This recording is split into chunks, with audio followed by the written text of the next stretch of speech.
استووا اعتدلوا.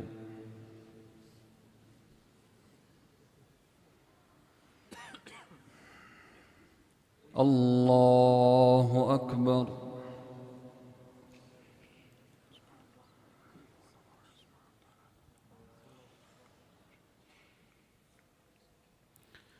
الحمد لله رب العالمين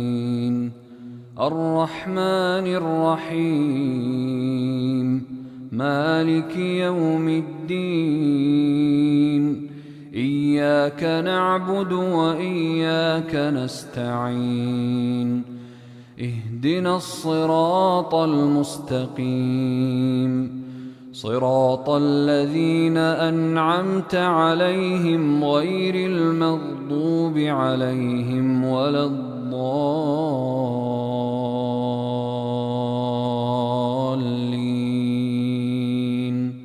آمين.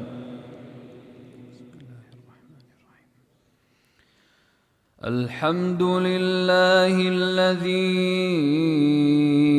أنزل على عبده الكتاب ولم يجعل له عوجا قيما لينذر بأسا شديدا من لدنه ويبشر المؤمنين الذين يعملون الصالحات أن لهم أجرا حسنا ماكثين فيه أبدا وينذر الذين قالوا اتخذ الله ولدا ما لهم به من علم ولا لآبائهم كبرت كلمة تخرج من أفواههم إن يقولون إلا كذبا فلعلك باخع نفسك على آثارهم إن لم يؤمنوا بهذا الحديث أسفا إنا جعلنا ما على الأرض زينة لها لنبلوهم أيهم أحسن عملا وإنا لجاعلون ما عليها صعيدا جرزا أم حسبت أن أصحاب الكهف والرقيم كانوا من آياتنا عجبا إذ أوى الفتية إلى الكهف فقالوا ربنا آتنا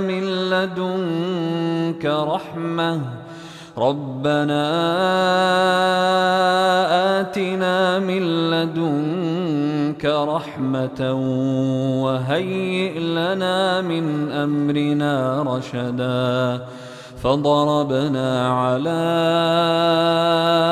آذانهم في الكهف سنين عددا ثم بعثناهم لنعلم أي الحزبين أحصى لما لبثوا أمدا نحن نقص عليك نبأهم بالحق إنهم فتية آمنوا بربهم وزدناهم هدى وربطنا على قلوبهم إذ قاموا فقالوا ربنا رب السماوات والأرض لن ندعو من دونه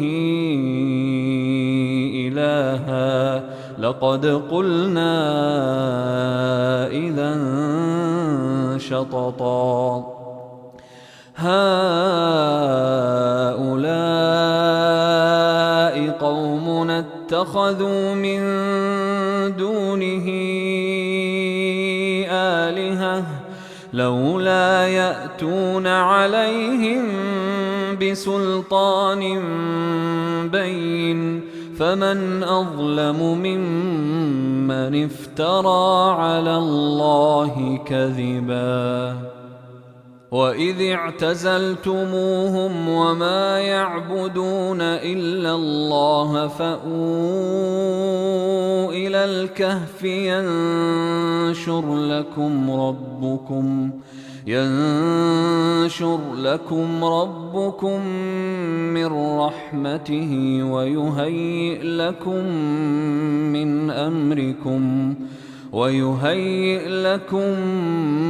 من أمركم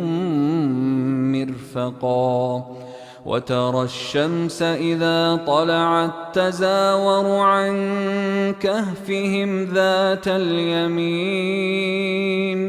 وإذا غربت تقرضهم ذات الشمال وهم في فجوة منه ذلك من آيات الله من يهد الله فهو المهتد ومن يضلل فلن تجد له وليا مرشدا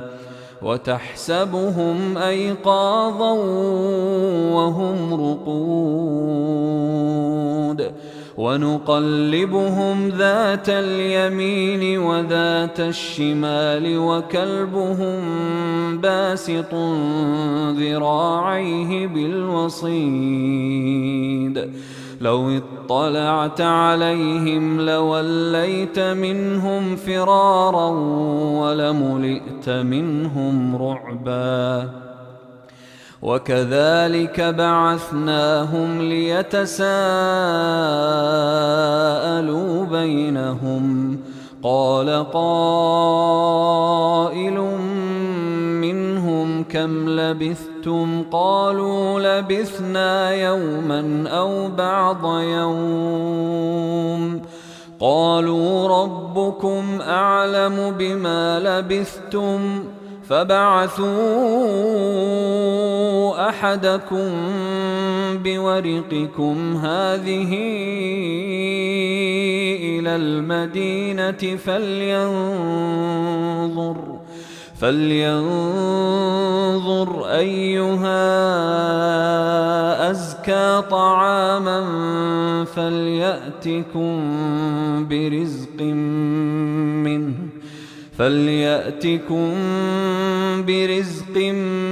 منه وليتلطف ولا يشعرن بكم أحدا إنهم إن يظهروا عليكم يرجموكم أو يعيدوكم في ملتهم ولن تفلحوا إذن أبدا وكذلك أعثرنا عليهم ليعلموا أن وعد الله حق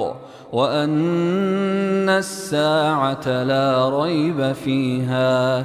إذ يتنازعون بينهم أمرهم فقالوا بنوا عليهم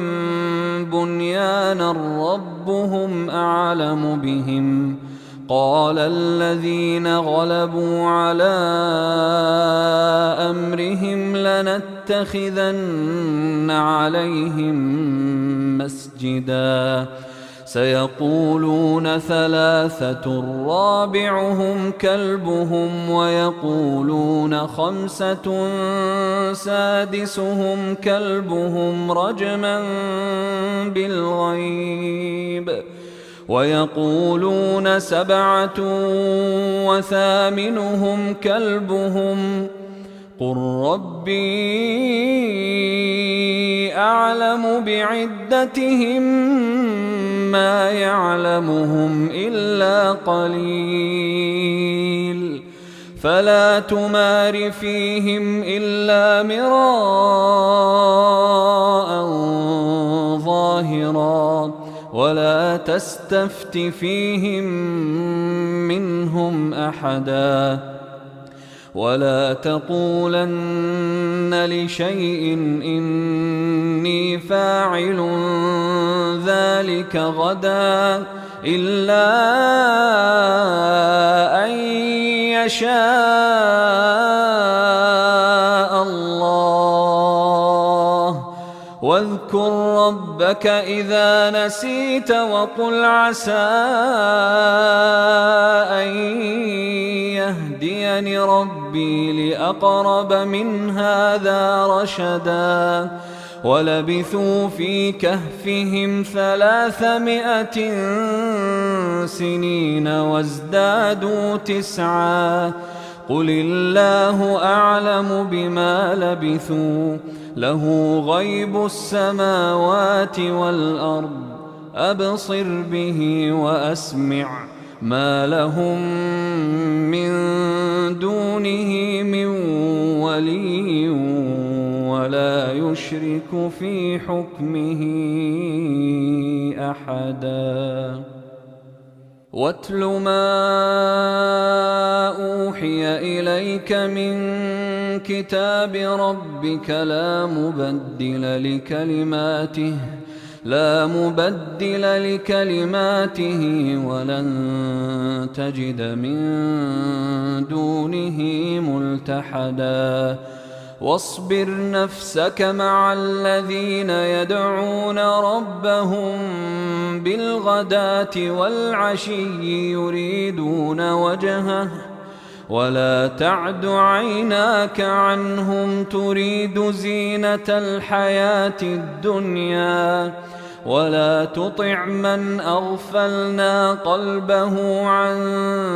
ذكرنا واتبع هواه وكان أمره فرطا. وقل الحق من ربكم فمن شاء فليؤمن ومن شاء فليكفر. إنا أعتدنا للظالمين نارا أحاط بهم سرادقها وإن يستغيثوا يغاثوا بماء كالمهل يشوي الوجوه بئس الشراب وساءت مرتفقا. إن الذين آمنوا وعملوا الصالحات إنا لا نضيع أجر من أحسن عملا. أولئك لهم جنات عدن تجري من تحتهم الأنهار يحلون فيها من أساور من ذهب ويلبسون ثيابا خضرا من سندس واستبرق متكئين فيها على الأرائك نعم الثواب وحسنت مرتفقا. واضرب لهم مثلا الرجلين جعلنا لأحدهما جنتين من أعناب وحففناهما بنخل وجعلنا بينهما زرعا كلتا الجنتين آتت أكلها ولم تظلم منه شيئا وفجرنا خلالهما نهرا وكان له ثمر فقال لصاحبه وهو يحاوره أنا أكثر منك مالا وأعز نفرا ودخل جنته وهو ظالم لنفسه قال ما أظن أن تبيد هذه أبدا وما أظن الساعة قائمة ولئن رددت إلى ربي لأجدن خيرا منها منقلبا. قال له صاحبه وهو يحاوره أكفرت بالذي خلقك من تراب ثم من نطفة ثم سواك رجلا لكن هو الله ربي ولا أشرك بربي أحدا. ولولا إذ دخلت جنتك قلت ما شاء الله لا قوة إلا بالله إن ترني أنا أقل منك مالا وولدا فعسى ربي أن يؤتيني خيرا من جنتك ويرسل عليها حسبانا من السماء فتصبح صعيدا زلقا أو يصبح ماؤها غورا فلن تستطيع له طلبا. وأحيط بثمره فأصبح يقلب كفيه على ما أنفق فيها وهي خاوية على عروشها ويقول يا ليتني لم أشرك بربي أحدا ولم تكن له فئة ينصرونه من دون الله وما كان منتصرا. هنالك الولاية لله الحق هو خير ثوابا وخير عقبا. واضرب لهم مثل الحياة الدنيا كماء إن أنزلناه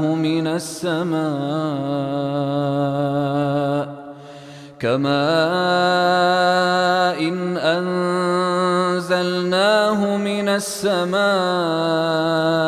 فاختلط به نبات الأرض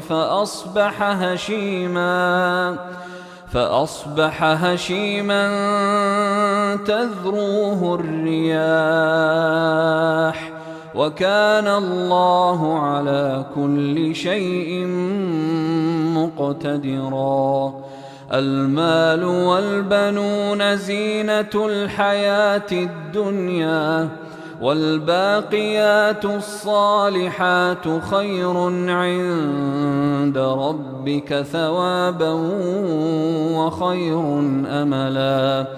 ويوم نسير الجبال وترى الأرض بارزة وحشرناهم فلم نغادر منهم أحدا وعرضوا على ربك صفا لقد جئتمونا كما خلقناكم أول مرة بل زعمتم أن لن نجعل لكم موعدا. ووضع الكتاب فترى المجرمين مشفقين مما فيه ويقولون يا ويلتنا ما لهذا الكتاب لا يغادر صغيرة ولا كبيرة إلا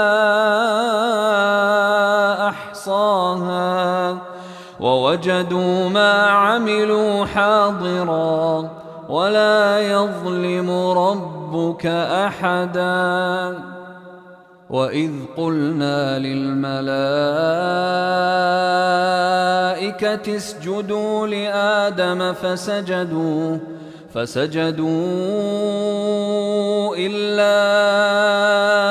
إبليس كان من الجن ففسق عن أمر ربه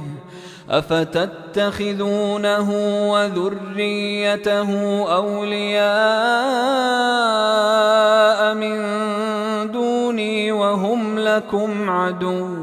بئس للظالمين بدلا. ما أشهدتهم خلق السماوات والأرض ولا خلق أنفسهم وما كنت متخذ المضلين عضدا. ويوم يقول نادوا شركائي الذين زعمتم فدعوهم فلم يستجيبوا لهم وجعلنا بينهم موبقا. ورأى المجرمون النار فظنوا أنهم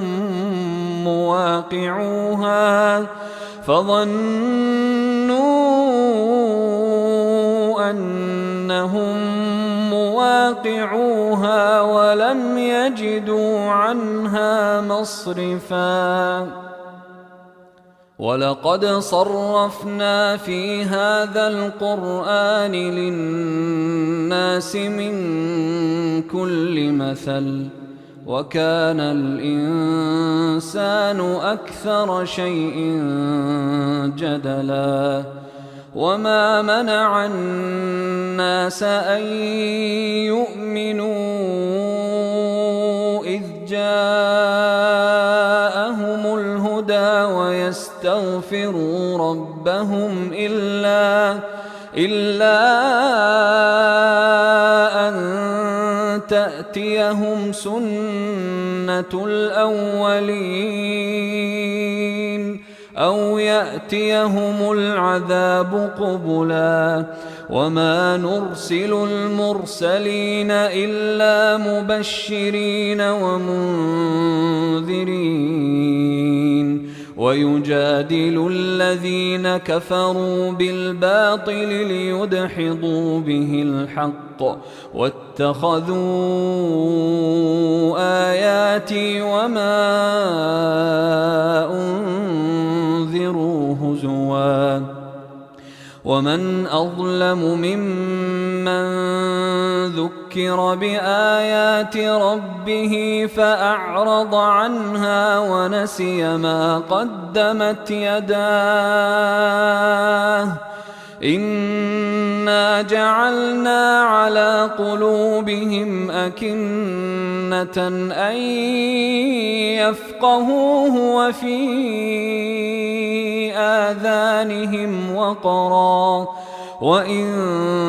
تدعهم إلى الهدى فلن يهتدوا إذن أبدا. وربك الغفور ذو الرحمة لو يؤاخذهم بما كسبوا لعجل لهم العذاب بل لهم موعد لن يجدوا من دونه موئلا. وتلك القرى أهلكناهم لما لما ظلموا وجعلنا لمهلكهم موعدا. وإذ قال موسى لفتاه لا أبرح حتى أبلغ مجمع البحرين أو أمضي حقبا فلما بلغا مجمع بينهما نسيا حوتهما فاتخذ سبيله في البحر سربا فلما جاوزا قال لفتاه آتنا غداءنا لقد لقينا من سفرنا هذا نصبا قال أرأيت إذ أوينا إلى الصخرة فإني نسيت الحوت وما أنسانيه إلا الشيطان أن أذكره واتخذ سبيله في البحر عجبا قال ذلك ما كنا نبغ فارتدا على آثارهما قصصا فوجدا عبدا من عبادنا آتيناه رحمة من عندنا وعلمناه من لدنا علما قال له موسى هل أتبعك على أن تعلمني مما علمت رشدا قال إنك لن تستطيع معي صبرا وكيف تصبر على ما لم تحط به خبرا قال ستجدني إن شاء الله صابرا ولا أعصي لك أمرا قال فإن اتبعتني فلا تسألني عن شيء حتى أحدث لك منه ذكرا فانطلقا حتى إذا ركبا في السفينة خرقها قال أخرقتها لتغرق أهلها لقد جئت شيئا إمرا قال ألم أقل إنك لن تستطيع معي صبرا قال لا تؤاخذني بما نسيت ولا ترهقني من أمري عسرا فانطلقا حتى إذا لقيا غلاما فقتله قال أقتلت نفسا زكية بغير نفس لقد جئت شيئا نكرا قال ألم أقل لك إنك لن تستطيع معي صبرا قال إن سألتك عن شيء بعدها فلا تصاحبني قد بلغت من لدني عذرا فانطلقا حتى إذا أتيا أهل قرية استطعما أهلها فأبوا أن يضيفوهما فوجدا فيها جدارا يريد أن ينقض فأقامه قال لو شئت لاتخذت عليه أجرا قال هذا فراق بيني وبينك سأنبئك بتأويل ما لم تستطع عليه صبرا أما السفينة فكانت لمساكين يعملون في البحر فأردت أن أعيبها وكان وراءهم ملك يأخذ كل سفينة غصبا وأما الغلام فكان أبواه مؤمنين فخشينا أن يرهقهما طغيانا وكفرا فأردنا أن يبدلهما ربهما خيرا منه زكاة وأقرب رحما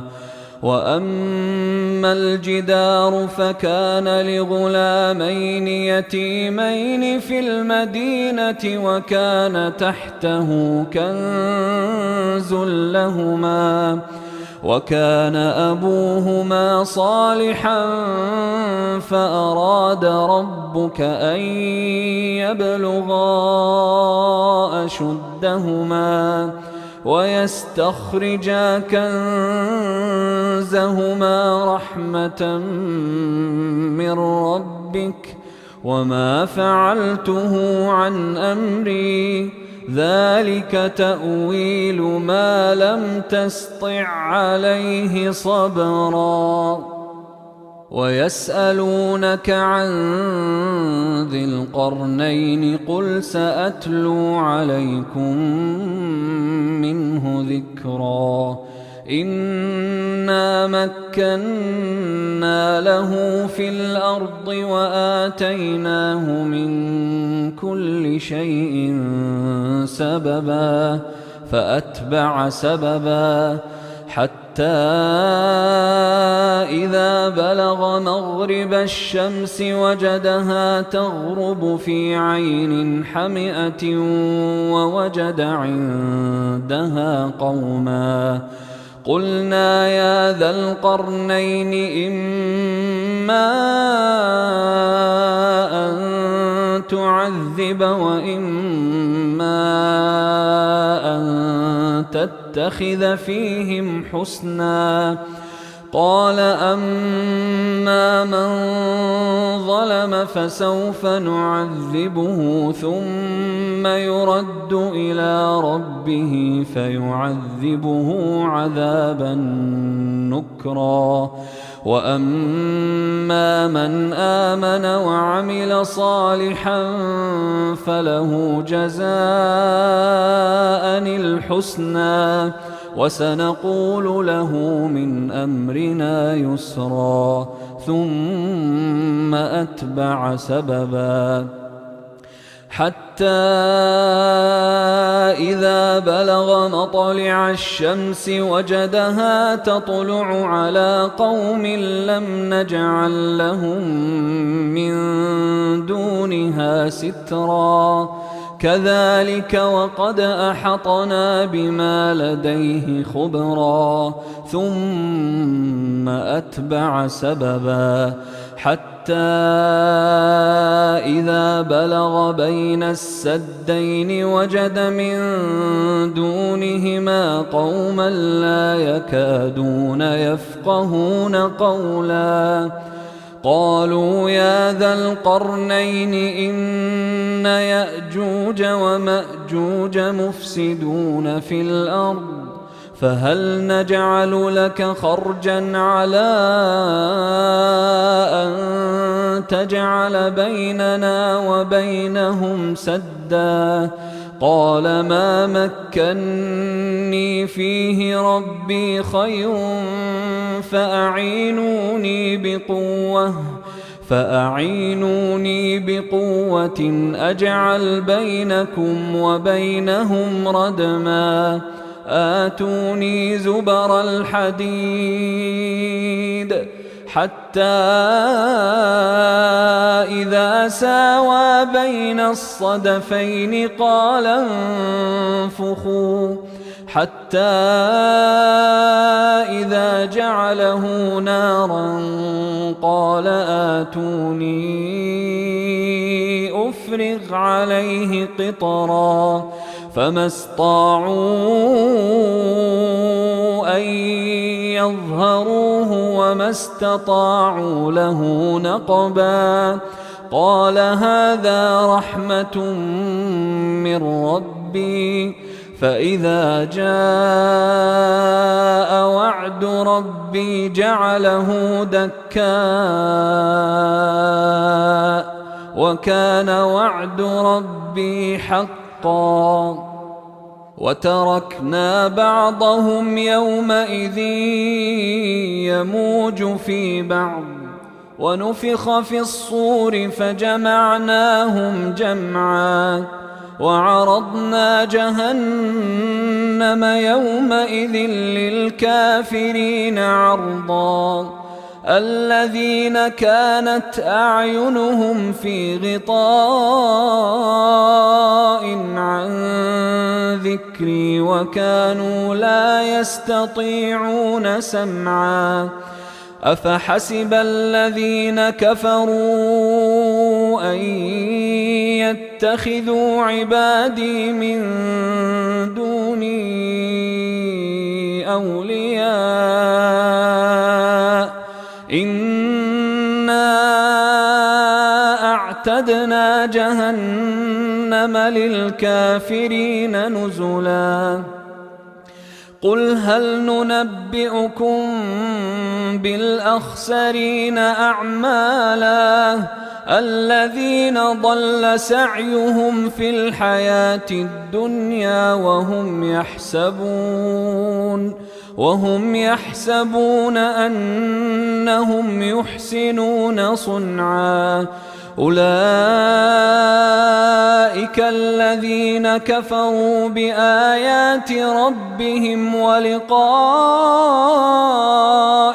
فحبطت أعمالهم فلا نقيم لهم يوم القيامة وزنا ذلك جزاؤهم جهنم بما كفروا واتخذوا آياتي ورسلي هزوا إن الذين آمنوا وعملوا الصالحات كانت لهم جنات الفردوس نزلا خالدين فيها لا يبغون عنها حولا قل لو كان البحر مدادا لكلمات ربي لنفد البحر قبل أن تنفد كلمات ربي ولو جئنا بمثله مددا قل إنما أنا بشر مثلكم يوحى إلي أنما إلهكم إله واحد فمن كان يرجو لقاء ربه فليعمل عملا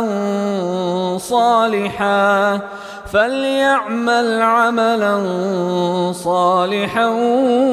ولا يشرك بعبادة ربه أحدا الله